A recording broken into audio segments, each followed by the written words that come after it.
j'ai un peu buté longtemps justement sur comment je commençais et comment je terminais.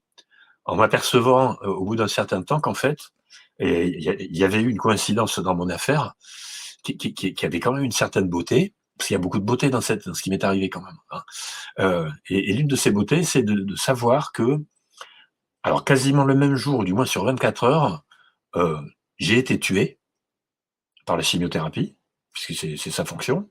Elle tuait une partie de mon organisme, et que 24 heures après, heu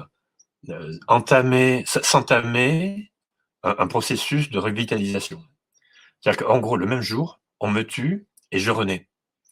Et c'est un peu comme ça que j'ai imaginé, l'intro et l'outro de ce bouquin-là.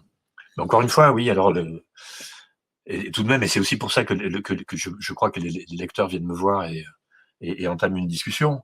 C'est que c'est un bouquin qui cache pas la dureté de ce genre d'épreuve, mais qui offre aussi tout de même une porte de sortie, et un espoir non négligeable pour les gens qui doivent encaisser ce genre de choses, ou qui l'ont déjà fait. Et j'ai pas mal de retours, y compris écrits par les réseaux sociaux, qui, de ce point de vue-là, sont intéressants, de gens qui expliquent pourquoi ils ont été, voilà, touchés par tout ça. Et généralement, c'est moins d'ailleurs par le fait que l'auteur s'en soit sorti, même si, comme toi, ils en sont satisfaits, et moi le premier, mais, mais parce que ça a donné un écho à ce qu'eux-mêmes avaient traversé.